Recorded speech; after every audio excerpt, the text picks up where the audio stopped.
Hello મિત્રો, good morning. Welcome to my YouTube channel. હું છું રાવલ સાગર. આજના આપણા લેક્ચરમાં આપણે મેટ સીસી 505 એટલે કે advance numerical methods and Laplace ટ્રાન્સફોર્મેશનમાં યુનિટ નંબર 4માં જે લાપ્લાસ ટ્રાન્સફોર્મેશન છે એને રિલેટેડ એક્ઝામ્પલ આપણે પ્રીવિયસ લેક્ચરમાં પણ જોયા હતા. આજે આપણે અમુક નવા ફંક્શન સાથે એક્ઝામ્પલ જોવાના છે, બરોબર છે. તો આઈ હોપ કે તમને આજના લેક્ચરમાં જે પણ એક્ઝામ્પલ કરાવવું એ સમજાઈ જશે. તો એક્ઝામ્પલ એ રીતના છે કે ફાઇન્ડ લાપ્લાસ ટ્રાન્સફોર્મેશન, બરોબર છે. અને ફર્સ્ટ એક્ઝામ્પલ છે Laplace transformation of T sine a t, T into sine of a t. Here સોલ્યુશનની વાત કરીએ કે here F of T equal to T into sine a t આપેલું છે, બરોબર છે. નાવ બાય ડેફિનેશન, જે લાપ્લાસ ટ્રાન્સફોર્મેશનની ડેફિનેશન છે એના અનુસાર Laplace transformation of F of T equal to 0 to infinite e raise to minus S T into F of T d t, બરોબર છે. તો અહીંયા આપણી પાસે એફ ઓફ ટી શું છે તો કે ટી ઇન્ટુ સાઇન એટી છે. તો લખીએ કે therefore T into sine a t equal to 0 to infinite e raise to minus S T into T into sine a t, બરોબર છે. હવે આપણે જાણીએ છીએ કે સાઇન એટી બરાબર શું લખાય છે તો સાઇન એટી ઇક્વલ ટુ આપણે લખીએ છીએ e raise to I a t minus e raise to minus I a t upon 2i, બરોબર છે. તો હવે 0 to infinite e raise to, હવે જે ઈ રેસ ટુ વાળા પાર્ટને અલગ કરીએ તો કે બંને જે છે તો કે e raise to i a minus s into T minus e raise to minus i a plus s into t DT upon 2i, બરોબર છે. હવે બે જે છે આપણે ટર્મને સેપરેટ કરશું. એક ટર્મ જે ઈ raise to i a minus s into T વાળી છે અને બીજી જે છે ઈ raise to minus i a plus s into T, બરોબર છે. તો equal to 1 upon 2i 0 to infinite e raised to I a minus t into t dt minus 1 upon 2i 0 to infinite e raised to minus I a plus s into t dt, બરોબર છે. તો equal to હવે શું આવશે તો કે અહીંયા આપણી પાસે જે ફંક્શન છે તો કે e raise to i a minus s into T અને ઇન્ટુ ટી, બરોબર છે. અને બીજું છે ઈ રેસ ટુ માઇનસ વાળું ટર્મ ને ઇન્ટુ ટી. તો અહીંયા આપણે જે ખંડશઃ સંકલન એટલે કે ઇન્ટિગ્રેશન બાય પાર્ટનો યુઝ કરવો પડશે. એના માટે આપણે લાઇટનો ઉપયોગ કરશું. તો એક્સપોનેન્શિયલ ટર્મ જે છે તો એનું સૌથી પ્રથમ આપણે એને વી લેશું અને જે બાકીનું ફંક્શન છે એને આપણે યુ લઈએ, બરોબર છે.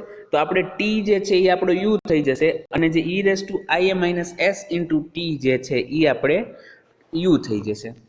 તો ખંડશઃ એટલે કે ઇન્ટિગ્રેશન બાય પાર્ટની વાત કરીએ તો કઈ રીતના હોય તો કે integration of U into V d x, ધારો કે સપોઝ કે એક્સ પ્રત્યે સંકલન કરીએ છીએ તો શું થાય તો કે સૌ પ્રથમ u as it is into v નું integration with respect to x, બરોબર છે. U as it is integration of v with respect to x minus in the integration du by dx, that means કે u નું વિકલન x ના પ્રત્યે into સાથે શું આવે છે તો કે v નું સંકલન x ના પ્રત્યે, બરોબર છે. તો એનો જ આપણે અહીંયા યુઝ કરીએ તો કે 1/2i જે આપણી ફર્સ્ટ ટર્મ છે, આ આપણી ફર્સ્ટ ટર્મ છે એમાં 1/2i કોન્સ્ટન્ટ છે તો એ એઝ ઇટ ઇઝ બહાર આવી જશે. હવે ટી એઝ ઇટ ઇઝ એટલે કે યુ આપણો આમ નામ રહેશે તો યુ એઝ ઇટ ઇઝ આપણે અહીંયા મૂકી દીધો. ત્યારબાદ ઈ raise to i a minus s into T નું સંકલન શું થાય તો કે e raise to i a minus s into t upon i a minus s minus હવે યુ નું વિકલન ટી ના પ્રત્યે એટલે કે અહીંયા ટી નું વિકલન ટી ના પ્રત્યે, તો એનો જવાબ આપણી પાસે 1 આવી જશે ઇન્ટુ સંકલનમાં શું થશે ઈ raise to i a minus s into DT અને લિમિટ આપણે આખા ટર્મને મૂકવી પડશે એટલે કે 0 ટુ ઇન્ફાઇનાઇટ, બરોબર છે. ત્યારબાદ માઇનસ કરીને ફરીથી જે સેકન્ડ ટર્મ છે એનું ઇન્ટિગ્રેશન બાય પાર્ટ કરીએ તો 1/2i t into e raise to minus i a plus s into t upon minus i a plus s minus ટીનું વિકલન ટીના પ્રત્યે એટલે કે 1 ઇન્ટુ અને વીનું સંકલન થશે એટલે કે e raise to minus IA plus s into t d t 0 to infinite. બરોબર છે. આગળ વાત કરીએ તો 1/2i જે ફર્સ્ટ ટર્મ હતી એઝ ઇટ ઇઝ રહેશે t into e raise to IA minus s into t upon IA minus s. હવે જે સેકન્ડ ટર્મ છે એમાં e raise to IA minus s into ટીનું ડબલ એટલે કે 2 વાર સંકલન થાય તો શું થશે તો કે IA છેદમાં IA માઇનસ એસનો સ્ક્વેર થઈ જશે અને એના આગળ માઇનસ ન હોવાથી શું આવી જશે તો કે માઇનસ તો ઓલરેડી આગળ હતો જ તો minus e raise to IA minus s into t upon IA minus એસનો સ્ક્વેર લિમિટ 0 ટુ ઇન્ફાઇનાઇટ. બરોબર છે. તો ફર્સ્ટ ટર્મનું ઇન્ટિગ્રેશન શું થયું 1/2i કૌંસની અંદર t into e raise to IA minus s into t upon IA minus s minus e raise to IA minus s upon IA minus એસનો square limit છે 0 to infinite minus 1/2i જે second ટર્મનું સંકલન છે એ પણ એવી જ રીતના થશે કે minus t into e raise to minus IA plus s into t upon IA plus s minus e raise to minus IA plus s into t upon IA plus s 0 to infinite. બરોબર છે. આ term પૂરું થયું. હવે આપણી પાસે condition એવી હોય કે s greater than to mod a એસનું જે મૂલ્ય છે એ એના માન કરતાં મોટું થવું જોઈએ. બરોબર છે. તો એના માટે હવે જ્યારે આપણે ઇન્ફાઇનાઇટ ટીના બદલે ઇન્ફાઇનાઇટ મૂકશું તો ત્યારે પણ આપણને જવાબ 0 મળવાનો છે. બરોબર છે. તો ટી બરાબર ઇન્ફાઇનાઇટ મૂકો ત્યારે આપણને આખું ટર્મ 0 મળી જાય સૌપ્રથમ. હવે જે ફર્સ્ટ ટર્મની જ આપણે અહીંયા વાત કરીએ છીએ ફર્સ્ટ ટર્મની પછી માઇનસ કરીને જ્યારે સેકન્ડ લિમિટ લોઅર લિમિટ મૂકીએ તો ટી ઇન્ટુ જ્યારે હોય તો 0 ઇન્ટુ તો સમથિંગ 0 થઈ જશે એટલે કે આ ટર્મ આખી 0 થઈ જશે minus e raise to 0 upon IA minus એસનો સ્ક્વેર. બરોબર છે. અહીંયા ફર્સ્ટ આપણી ટર્મ જે હતી એની આખી લિમિટનું કામ પૂરું થઈ ગયું. હવે માઇનસ કરીને શું આવશે તો કે 1/2i હવે જ્યારે ફરીથી ટી ઇક્વલ ટુ ઇન્ફાઇનાઇટ આપણે મૂકશું તો ત્યારે આપણને 0 જવાબ મળે છે એટલે કે 0 માઇનસ 0 માઇનસ કાઉન્સની અંદર હવે અહીંયા ટી બરાબર જ્યારે તમે 0 મૂકીએ તો શું થશે તો કે માઇનસ 0 અને માઇનસ અહીંયા કેવું થશે તો કે minus e raise to 0 upon IA plus એસનો સ્ક્વેર. બરોબર છે. તો અહીંયા સુધી કમ્પ્લીટ થઈ ગયું. તો આપણે સિમ્પ્લિફિકેશન જ્યારે આપશું તો આપણને શું જવાબ મળે છે 1/2i into 1 upon IA minus એસનો square minus 1/2i into 1 upon IA plus એસનો સ્ક્વેર.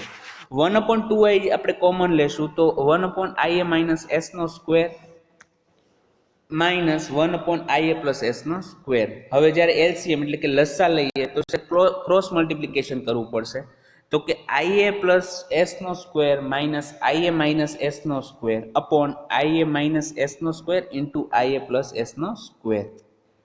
બરોબર છે. તો ત્યારબાદ 1/2i i square a square જ્યારે સાદુરૂપ આપશું તો કે i square a square upper ન્યુમરેટરમાં આવશે 1/2i i square a square plus 2ias plus a square minus i square a square plus 2ias minus a square upon હવે છેદમાં જ્યારે છે ને બંનેનો સ્ક્વેર છે તો સ્ક્વેરને ઘડીક બ્રેકેટની બહાર લઈ લઈએ આપણે થોડી દેર માટે તો IA minus s into IA plus S થાય તો એનું જ થઈ જશે i square into A square minus a square. હવે ઉપરનું જ્યારે સાદુરૂપ દેશું તો આપણની પાસે ફક્ત વધશે 4ias. બરોબર છે. એટલે આગળ 1/2i as it is into 4ias upon minus a square minus s square નો સ્ક્વેર. બરોબર છે. તો જે 2i કેન્સલ થઈ જશે ઉપર 2 વધશે તો આપણને છેલ્લે જવાબ મળશે 2as upon a square plus a square નો સ્ક્વેર. બરોબર છે. તો આ આપણો થયો Laplace transformation of t into sine of a t. બરોબર છે. Equal to Laplace transformation of t into sign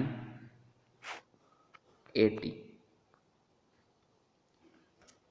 બરોબર છે. તો આ છે. હવે આપણે સેકન્ડ એક્ઝામ્પલ જોઈએ કે Laplace transformation of t into cos a t. બરોબર છે. તો અહીંયા આપણને એફ ઓફ ટી બરાબર શું દીધું છે તો કે ટી ઇન્ટુ કોસ એટી દીધું છે. તો by definition Laplace transformation of F of T equal to 0 to infinite e raise to minus S T into F of T d t. બરોબર છે. તો Laplace transformation of t into cos a t equal to 0 to infinite e raise to minus S T into i a t plus e raise to minus I a t upon 2 into t d t. બરોબર છે. તો 1/2 હવે as it is જે process આપણે આગળ કરી હતી એ જ પ્રોસેસ ફરીથી અહીંયા કરવાના છીએ. તો આપણને મળશે 1/2 0 to infinite e raise to i a minus s into t d t plus 1/2 e 0 to infinite e raise to minus i a plus s into t d t. બરોબર છે. ફરીથી આપણે ઇન્ટિગ્રેશન બાય પાર્ટ કરીએ તો કે 1/2 આપણને શું મળશે તો કે ટી બરાબર જે છે યુ લેશું અને ઈ રેસ ટુ જે વાળી એક્સપોનેન્શિયલ ટર્મ જે છે એના બરાબર આપણે વી લેવાના છીએ. તો 1/2 t into e raise to i a minus s into t upon i a minus s minus ઇન્ટિગ્રેશનની અંદર d by d t of t into e raise to i a minus s into t d t 0 to infinite plus 1/2 into T into e raise to minus i a plus s into t upon minus i a plus s minus ઇન્ટિગ્રેશનની અંદર d by d t of t into e raise to minus i a plus s into T into d t 0 to infinite. બરોબર છે. તો equal to 1/2 કાઉન્સની અંદર આપણને મળશે T into e raise to minus t into e raise to i a minus s into t upon i a minus s minus આપણે આખું જ્યારે ઇન્ટિગ્રેશન પૂરું કરશું ફર્સ્ટ ટર્મનું તો આપણને મળશે e raise to i a minus s into t upon i a minus એસનો square limit આપણી થશે 0 ટુ ઇન્ફાઇનાઇટ પ્લસ 1/2 કાઉન્સની અંદર આવશે t into e raise to minus of i a plus s into t upon i a minus s minus i a plus s minus e raise to minus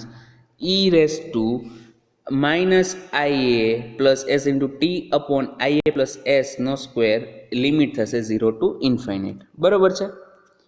તો ત્યારબાદ ફરીથી જ્યારે આપણે S છે એ greater than two mod એ થશે તો જ્યારે આપણે લિમિટ મૂકશું 0 ટુ ઇન્ફાઇનાઇટ તો શું થશે તો કે 1/2 હવે ઇન્ફાઇનાઇટ મૂકશું તો આપણને 0 જવાબ મળે છે તો એ તો એઝ ઇટ ઇઝ રહેવાનું. ત્યારબાદ માઇનસ ટી બરાબર જ્યારે 0 મૂકશો તો અહીંયા 0 છે એટલે અહીંયા ફર્સ્ટ ટાઈમમાં 0 આવી જશે અને માઇનસમાં e raise to i a minus s into t એટલે કે e raise to 0 upon i a minus s તો ઈ રેસ ટુ 0 બરાબર 1 થશે એટલે કે 1 અપોન આઈ એ માઇનસ એસનો સ્ક્વેર પ્લસ અને સેકન્ડમાં આપણને મળશે 1/2 0 માઇનસ 0 કેમ કે ફરીથી જ્યારે ટી ઇક્વલ ટુ ઇન્ફાઇનાઇટ મૂકશું તો આપણને 0 જવાબ મળે છે તો 1/2 0 minus 0 into 1 upon i a plus એસનો સ્ક્વેર.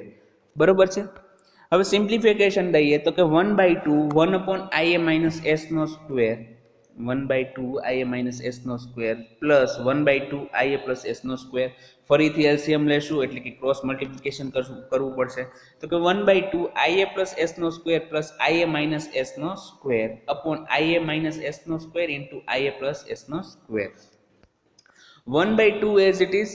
હવે જ્યારે ન્યુમરેટરમાં આપણે સિમ્પ્લિફિકેશન કરશું તો આપણને મળે છે અહીંયા બ્રેકેટ પૂરો થાય છે 1/2 આઈ square a square plus 2IAS plus S square plus I square a square minus 2IAS plus S square. બરોબર છે. તો આ 2IAS ને માઇનસ 2IAS કેન્સલ થઈ જશે. આઈ સ્ક્વેર બરાબર -1 મળે છે અહીંયા પણ -1 એટલે કે -2a square plus 2a square થઈ જશે 1/2 એઝ ઇટ ઇઝ. છેદમાં શું થશે છેદમાં થશે કૌંસની અંદર -a square minus a square. તો એનું જ્યારે સિમ્પ્લિફિકેશન આપણે આપીએ તો શું થશે તો કે 2 ન્યુમરેટરમાંથી કોમન નીકળશે અને ડિનોમિનેટરમાં 2 છે બરોબર એટલે 2 કેન્સલ થઈ જશે તો અંશમાં વધશે ન્યુમરેટરની અંદર આપણને વધશે a square minus a square ને છેદમાં જ્યારે આપણે માઇનસ જે વર્ગની અંદર જો માઇનસ હોય તો જે માઇનસ કોમન કાઢીએ તો પણ જવાબ સેમ જ રહેશે તો માઇનસ કોમન કાઢીએ તો કે a સ્ક્વેર પ્લસ a સ્ક્વેરનો સ્ક્વેર વધે છે. તો આ જે આપણો થયો ફાઇનલ આન્સર થઈ ગયો કે Laplace transformation of t into cos at. બરોબર છે. તો હવે અહીંયા આજના લેક્ચરમાં આપણે બે લાપ્લાસ ટ્રાન્સફોર્મેશન જોયા. ફર્સ્ટ જોયું કે Laplace transformation of t into sine a t અને સેકન્ડ જોયું Laplace transformation of t into cos a t. બરોબર છે. તો અહીંયા આપણો આજનો લેક્ચર પૂરો થાય છે. હવે આપણે નેક્સ્ટ લેક્ચરમાં મળશું કોઈ નવા ટોપિક સાથે, અથવા તો હજી આપણે આને જ રિલેટેડ અમુક એક્ઝામ્પલ જોશું. આના જે આજના જે એક્ઝામ્પલ જોયા એનો યુઝ કરશું આપણે આગળ. બરોબર છે. તો હવે મળશું આપણે નેક્સ્ટ લેક્ચરમાં. ત્યાં સુધી ગુડ બાય.